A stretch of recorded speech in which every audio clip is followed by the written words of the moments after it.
Hi everybody, Brandon Firmalt here again with Farmer Yard.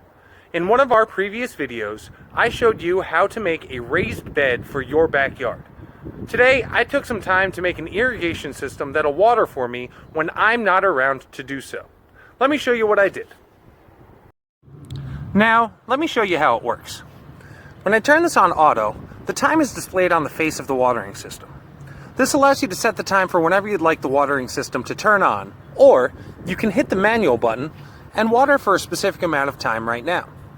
I'm going to set it to 10 minutes just to show you. That's the sound of the system turning on. I know it's difficult to see, but coming out of the hose is a fine mist around the complete circumference of my bed. This is really going to help me out when I have to work and I'm not here to water. Well, I hope you like my quick and easy irrigation system. Any questions?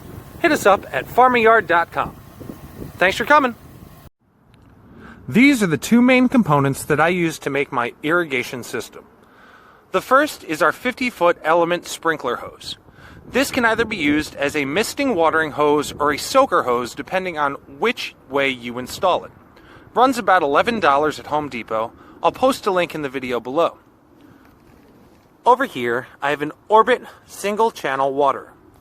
This runs off a AA battery and allows you to set a time for when the hose will start working.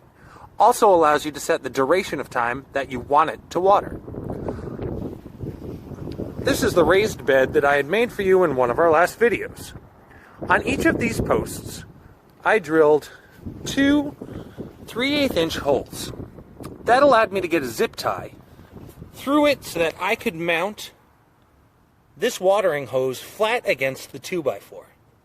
That white stripe means that it is going to let mist from that side come out. Let's turn on the system and see what it does.